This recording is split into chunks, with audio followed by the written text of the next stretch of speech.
बंधु माने लेंबु लंका टांगिबार परंपरा एबे नुह बरम प्राचीन समयरू करी आसुअछि। लेंबु लंका लोक माने निजर दुकान आगरे टांगी थांती किंबा घर सामने कौन पई टांगी थांती। अधिकांश लोकंकु एहा विषय जना नथाए। अधिकांश लोक एहा भावी थांती कि घर बाहर लेंबु लंका टांगिबा द्वारा नजर दोष लगी नथाए।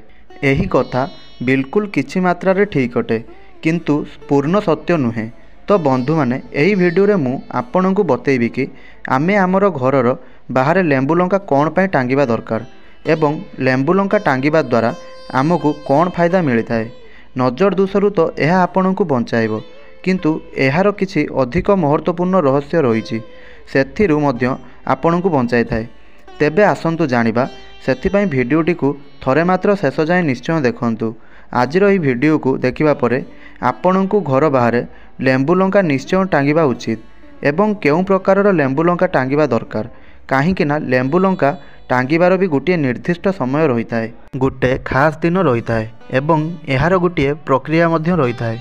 जदि आपण एही सबु तथ्य जानिदेबे तो आजीवन आपणकर घरु दरिद्रता दूरे जाई थाए। तो वीडियो को ध्यानर सहित देखंतु एवं माँ लक्ष्मी को जदि आपण सच्चा हृदय रे भक्ति करुथांती तेबे वीडियो को लाइक करंतु एवं कमेंट बॉक्स रे जय माँ लक्ष्मी अवश्य लिखंतु। घर बाहर लेंबु लंका कौन पाई रखा जाई थाए एवं एहाकु टांगिबार फायदा मध्य जानंतु। तो बंधु माने जेबे लक्ष्मी एवं माता कुलक्ष्मी, माता कौन पाई कहली काईकि ना कुलक्ष्मी हेउछंती लक्ष्मींकर बड़ भौणी। जेबे लक्ष्मी एवं माता कुलक्ष्मी दुई जण मिसिकरी गोटे समय रे जेमिति कि शयन कालर समय रे प्रत्येक मनुष्यर द्वार को आसी थांती। आपण मानंतु अबा न मानंतु माँ लक्ष्मी एवं माँ कुलक्ष्मी आसीबार कौनसी सठिक समय नथाए एवं जहार द्वार रे लेंबु एवं लंका टंगा होई थाए ताहाकु कुलक्ष्मी खाई थांती। आज्ञा हाँ, कुलक्ष्मी एहाकु खाई थांती। कुलक्ष्मींकर लेंबु एवं लंका प्रिय आहार होई थाए।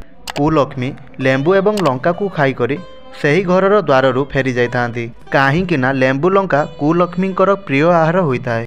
सेथिपई कुलक्ष्मी को घरे प्रवेश न करेबा पई लेंबु लंका घरर द्वार रे टांगिबाकू एक जबरदस्त क्रिया माना जाई थाए एवं जेउ घरे मिठा वस्तु बना जाई थाए सही घरे माँ लक्ष्मी प्रवेश करि थांती। देवी देवता माने एक प्रकारर संसार रे परमात्मा समस्तंक उपरे बंधन बनाई रखिछंती। समस्तंक उपरे एक प्रकारर आमे कहि पारिबा मर्यादा स्थापित होईछि। लक्ष्मण रेखा वास्तव रे कौन थिला? माता सीता रेखा को पार कले अर्थात मर्यादा को पार कले। तो बंधु माने एही संसार रे प्रत्येक जिनिसर एक मर्यादा रही थाए। तो जीए कुलक्ष्मी अटंती से सही घरे प्रवेश करि जांती जेउ घरे लेंबु लंका टंगा होई नथाए। एथिपई आज भी कहि थांती घरे एका सहित लेंबु एवं लंका को एकाठी न रखिबा दरकार।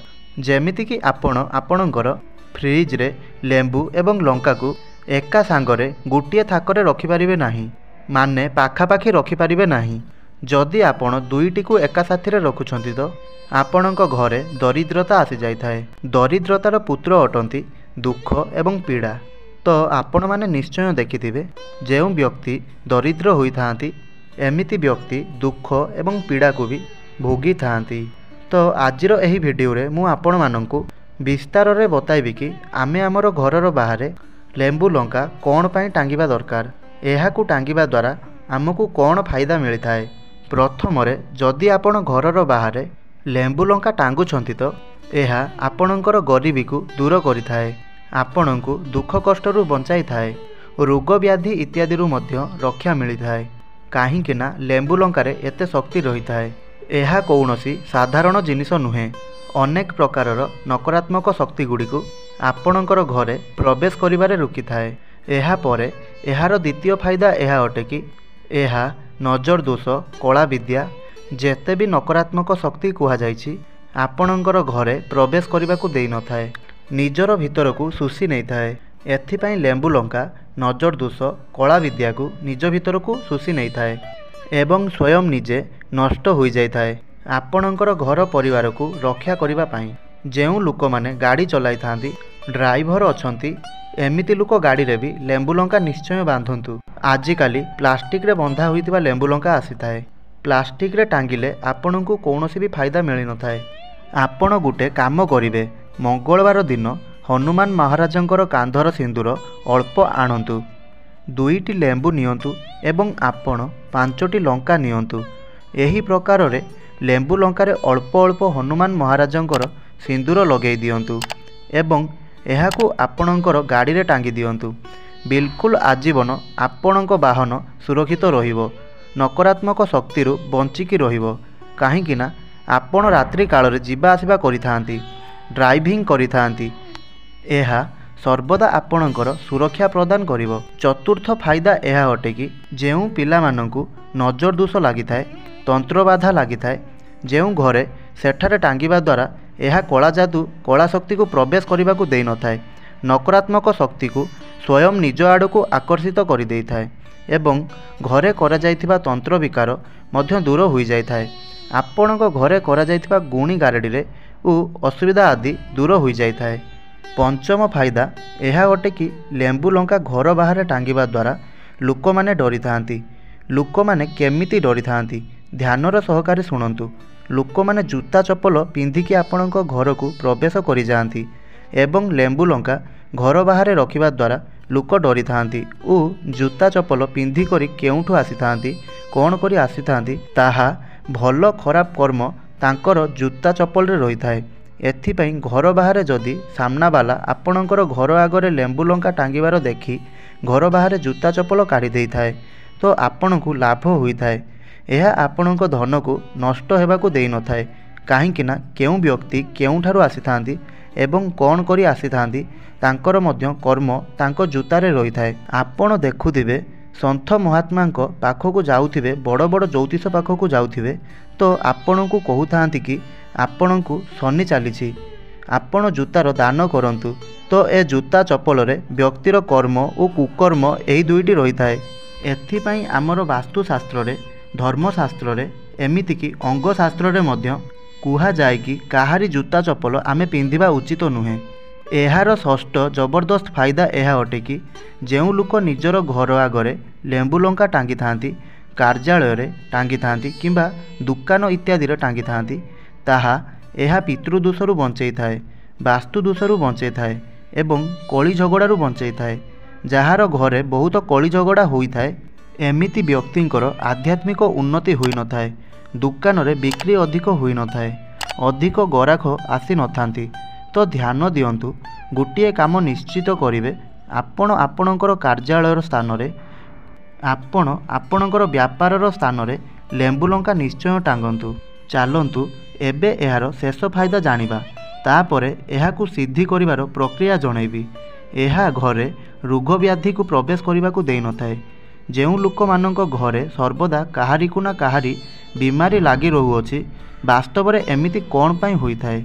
काहींकि ना आपण आपणक घरे कौनसी भी उपाय करूनाहांती, तो आपणक घरे सरलतार बीमारी व्याधि प्रवेश करि जाआंती एवं जेउ घरर बाहरे लेंबू लंका टंगा होई थाए सेही घरे रोग व्याधि बीमारी प्रवेश करि न थाए।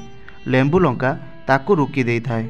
एहा लक्ष्मण रेखा परी काम करिथाए, स्वयं नष्ट हो जाए थाए, स्वयं सुखी जाए थाए, किंतु घर को रोग व्याधि पूरे दे न थाए, आपण को बंचई दे थाए। तो आपण आज ठारू ही आपणकर घरे लेंबू लंका टांगिबा आरंभ कर दियंतु, काहींकि ना एहा केउठी ना केउठी बहुत सहायकारी होइथाए। एहा आमर आध्यात्मिक उन्नति करिथाए। समस्त लोक माननकु एहा कहिबा पई चाहिबी, लेंबू लंका सर्वदा कम से कम 15 दिनरू नेई करी 1 मास भितरे निश्चय बदलैबा दरकार, जहा द्वारा एहार पूर्ण रूपे लाभ आपण प्राप्ति होई पारिबो। तेबे एहाकू जागृत किपरि करिवे?